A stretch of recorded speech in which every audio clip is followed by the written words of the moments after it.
बिहार में तीसरे कोने चुनाव के अंतिम चरण को बनाया रोचक। इन 3 सीटों पर टिकी है सबकी नजरें। लोकसभा चुनाव के आखिरी चरण में बिहार की 8 सीटों पर वोटिंग होगी। इसमें काराकाट, जहानाबाद और बक्सर पर सबसे अधिक नजरें हैं। तीसरे कोण ने अंतिम चरण को रोचक बना दिया है। यह तीसरा कोण जीतने की क्षमता भले ही न रखता हो, लेकिन हार में निर्णायक भूमिका निभा सकता है। अंतिम चरण में सबसे रोचक लड़ाई काराकाट में दिख रही है। लोकसभा चुनाव के आखिरी चरण में बिहार की 8 सीटों पर होने वाले मतदान को तीसरे कोण ने रोमांचक बना दिया है। इसमें काराकाट, जहानाबाद और बक्सर पर सबसे अधिक नजरें हैं। यह तीसरा कोण जीतने की क्षमता भले ही ना रखता हो, मगर हारने में निर्णायक भूमिका निभा सकता है। ऐसे में वोटों में सेंधमारी रोकना बड़ी चुनौती है। यही कारण है कि अंतिम समय तक राजग और महागठबंधन के उम्मीदवार पूरी ताकत लगाकर चुनाव प्रचार में जुटे हैं। काराकाट में दिख रही है सबसे रोचक लड़ाई। अंतिम चरण में सबसे रोचक लड़ाई काराकाट में दिख रही है। राष्ट्रीय लोक मोर्चा के उपेंद्र कुशवाहा यहाँ राजग उम्मीदवार हैं। उनका मुकाबला महागठबंधन के राजा राम सिंह कुशवाहा से है। दोनों कुशवाहा नेताओं के बीच भोजपुरी सुपरस्टार पवन सिंह की निर्दलीय उम्मीदवारी सुर्खियां बटोर रहे हैं। पवन सिंह और उनके समर्थन में चुनाव प्रचार के लिए आने वाले भोजपुरी सितारों को देखने सुनने बड़ी भीड़ आ रही है। यह भीड़ वोट में कितना बदल पाती है, ये देखने वाली बात है।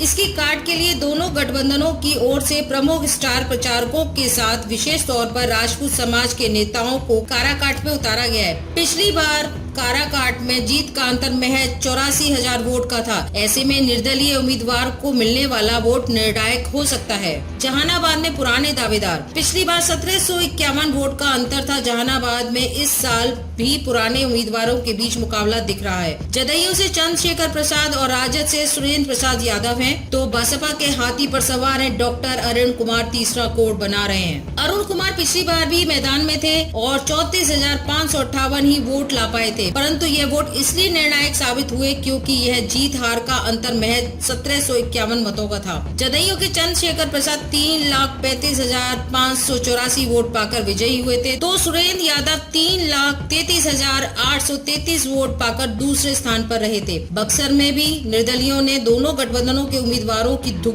बढ़ाई हुई है। यहाँ भाजपा के पूर्व विधायक मिथिलेश तिवारी को राजद ने कृषि मंत्री सुधाकर सिंह के मैदान से उतारा है। मुख्य लड़ाई भी इन्हीं दोनों के बीच दिख रही है, मगर निर्दलीय उम्मीदवार के रूप में पूर्व विधायक दद्दन यादव और पूर्व IPS आनंद मिश्रा की मौजूदगी वोट में सेंध लगा रही है। दद्दन यादव राजद तो आनंद मिश्रा राजग के वोट में ज्यादा सेंधमारी लगा रहे हैं। विशेषज्ञों के अनुसार इस सेंधमारी को अधिक से अधिक रोकने वाला ही जीत का सफर आसानी से तय कर पाएगा। यूपी के सटे इलाकों में बसपा की